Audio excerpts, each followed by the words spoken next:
Hey there, welcome back to Reddit Dating, the best channel for Reddit cheating stories.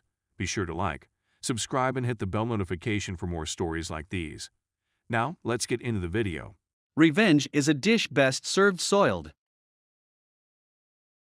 This is the story about how I found out my girlfriend of over 3 years was cheating on me, and how I went about getting my revenge. This happened over a year ago, so it's been good to get it all down. Been thinking about it for a while. Certainly feels cathartic, and I've tried to make it as entertaining as possible. Thanks in advance for reading. I suppose firstly I should start by telling you how I met my girlfriend and what she came to mean to me. I first met Sarah at a yoga class in the summer of 2016. Never in my life did I think I would see myself going to something like that. The silly spandex, the holier-than-thou attitude, the way everyone talked to each other like they were high. It's not something I ever imagined myself doing, but when I hurt my back after falling from a first-floor roof at work, I decided to give it a shot on the recommendation of my back masseuse, and found a hall in my city doing beginner yoga classes. When the day to go came, and I walked through the door, I instantly stuck out like a sore thumb. Everyone was standing around talking, dressed to the nines in their best yoga gear, while I sauntered in wearing bog-standard shorts and t-shirt, looking like someone from a cowboy flick walking onto a sci-fi movie set. I immediately wanted to about turn and leave, of course, but the woman doing the class seen the look of pure terror in my eyes and came up to me and said hello. I told her why I was there, and that I didn't feel very comfortable, but she insisted that I should give it a try, as she thought it would help my back problems, and if not, well, no harm no foul.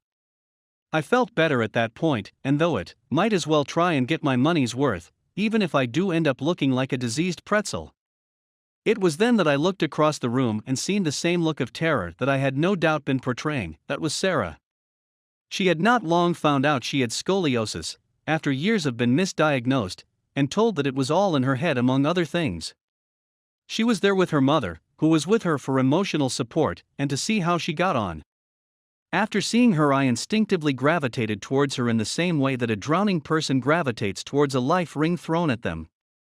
After the yoga instructor had a chat with her, she shouted me over and said that it was Sarah's first time too, so maybe we should sit next to one another and give each other a bit of support. I said that was cool with me, and she also smiled and nodded, so I walked over. We hit it off right away. My emotions went from a bit of to serious amusement as we both attempted to fit in with the rest of the class. After the class was over, we were still talking away, and I felt a genuine connection and butterflies in my stomach, and as we said goodbye we caught each other's gaze, and she smiled at me with a purity that for the first time in my life made me feel weak at the knees.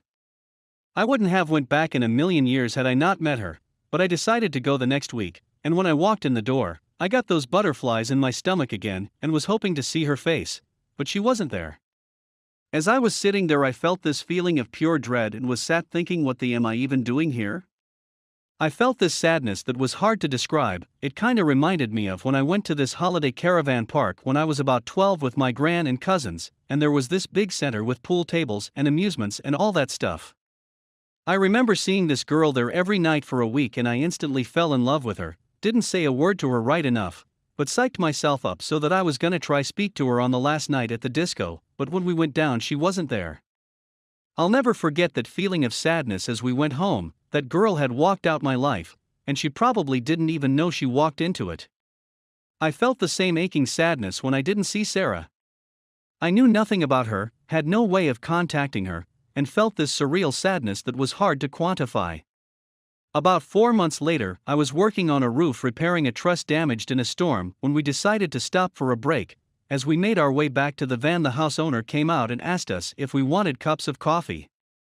We accepted, and she came out with coffee and biscuits.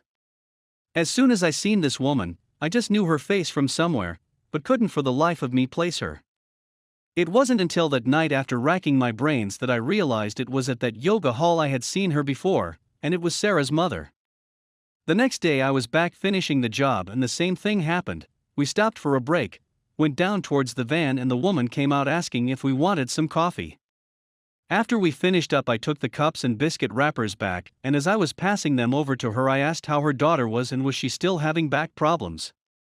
She looked surprised but smiled at me and said yes, then asked how I knew her. I replied that I'd spoke to her at a yoga class months back, she laughed and said she remembered me now.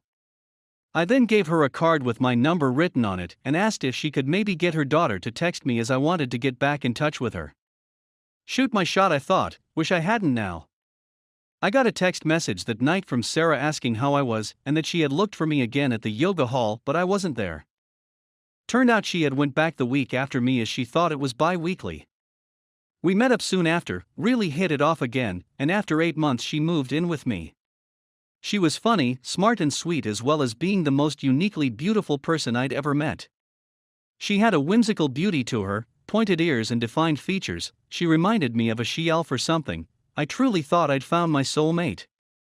She had moved into my home and everything was going great guns. She was on disability and got personal independence payments, and was getting steroid injections for her scoliosis, which along with painkillers and exercises were keeping her pain at bay. We would alternate while she done the cleaning and took care of our cat Mitzi. I was also making good money, so we were in a comfortable position financially. When I got back from work, we'd always be doing things like going out walks or the like, just always in each other's company. It was at this point I was seriously contemplating proposing to her. Things changed around Halloween 2019. Our life was always very active, but there were times when she occasionally wasn't up to it, and I was fine with that. We'd work around positions that were comfortable for her due to her back problems, but I'd say in general, she had a high drive.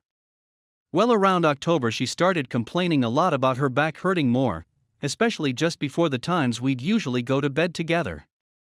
Anytime we did have after that, it wasn't passionate or intense, it felt like we were going through the motions. She started complaining while we were in the middle of it, so at that point I'd stop, of course. I started feeling really frustrated, but I was positive that it was just a blip, and that we'd get through it together. Thing is, she seemed fine in other aspects of her life, she seemed happy. The first real red flag for me came in December when she completely stopped showing me affection.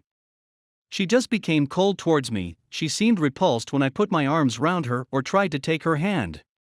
She was the one who was so touchy-feely, hands in hair, constant reaffirming touches, kisses and cuddles.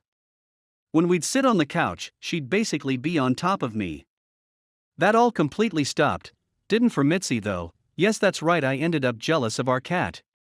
At this point we were in the new year, and I suspected her of cheating. She had become downright hostile towards me. I started trying to up my workload around the house, but nothing was good enough. I ended up constantly being belittled and walking on eggshells, couldn't do right for wrong, and was starting to become a humorless shell of my witty former self. One night I got a hold of her phone and looked through it. Nothing, was clean as a whistle. Wasn't even any messages from her friends or her mother, which I found weird. Was then that my friend told me that if we were on the same plan then I could check on the carrier's website and see all the activity from her phone.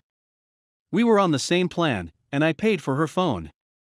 That night I logged into my BT account, navigated to mobile, then her number, started to sift through, and there it was, thousands of texts and calls to this one specific number.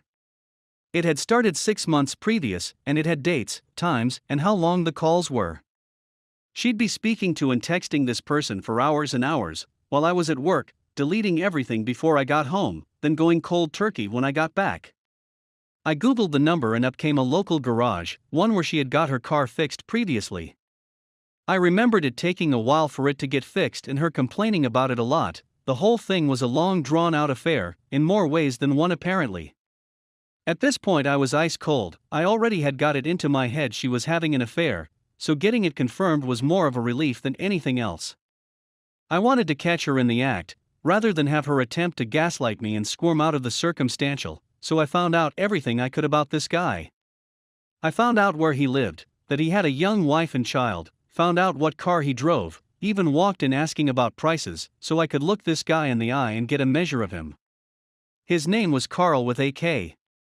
I knew the affair was physical for lots of reasons, but the fact that their phone calls and texts stopped dead from 1 to 2 each day said to me that was the time they were meeting up. I came up with all sorts of silly plans, to loan my friend's car and sit at the end of the street, then wait till she drove out, then follow her to the place she was meeting this guy and jump out the car while they were in the act. Like surprised there were too many variables in that though, and I'm no private detective. One day I decided to drive by his garage about 1:30 and her car was just sitting there, and the place was locked up, so mystery solved.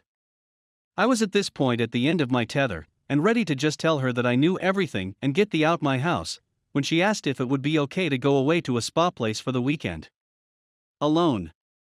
She said she was depressed with everything, with her back being so much worse, that this place would be great to help with that, with all the things she could do.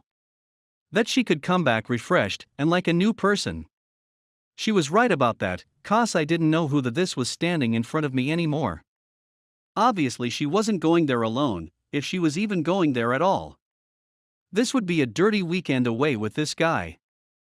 I said fine, now I had a new plan, and this would be the last thing I'd do for her.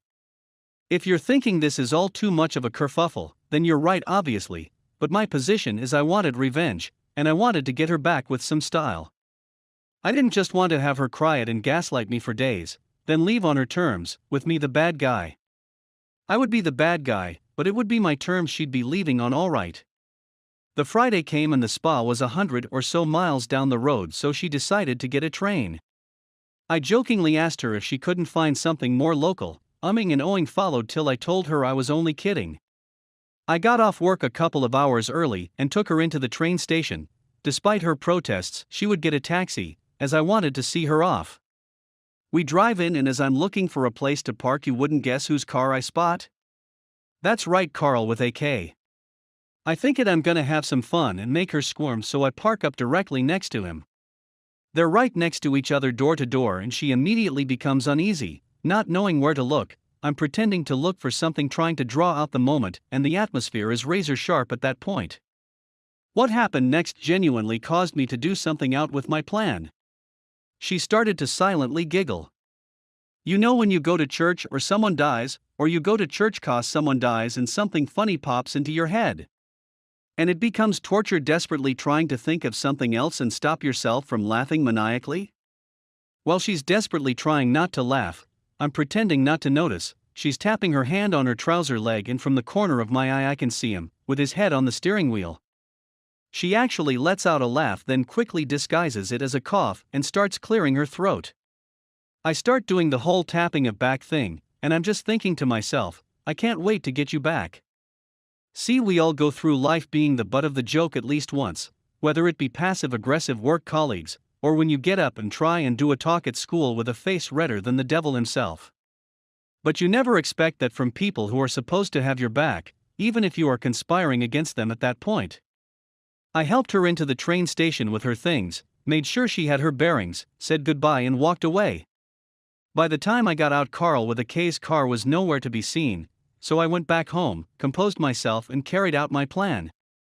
My plan was simple but effective. I started by having a locksmith come out to change the locks. I then proceeded to pack all of her clothes and belongings into bin bags, and put it round the side of the house. On Friday night, with the noise of her laughing at me ringing in my ears, I'd done something I never imagined I could do. I took Mitzi's litter tray, walked round the side of the house with it, opened the bin bag with Sarah's belongings in it, and threw it in, gave the bag a good shake, then tied it up again. The way I seen it at the time was that it's cause and effect in action. She caused me to effectively put Kat in with her things. If you're thinking I'm and then you're probably right. I'll never win any awards for being nicest neighbor on the block. If I don't like you within 5 minutes of meeting you, I probably never will, and the only time I'd ever take out your trash is if you are the trash. If you do break through those barriers, though I think I am a loyal, caring person, I didn't do anything to deserve being cheated on, except maybe putting cat litter in with her things, but that was after the fact. I spent the Saturday in a mire of depression, answering her texts with the only energy I could muster, which wasn't a lot. I complained of a severe headache from a hangover I never had, and the texts dwindled. The reality of what was transpiring hit home, and for the first time since before New Year I took stock of my life, sitting in my swivel armchair with Mitzi in tow like a Bond villain.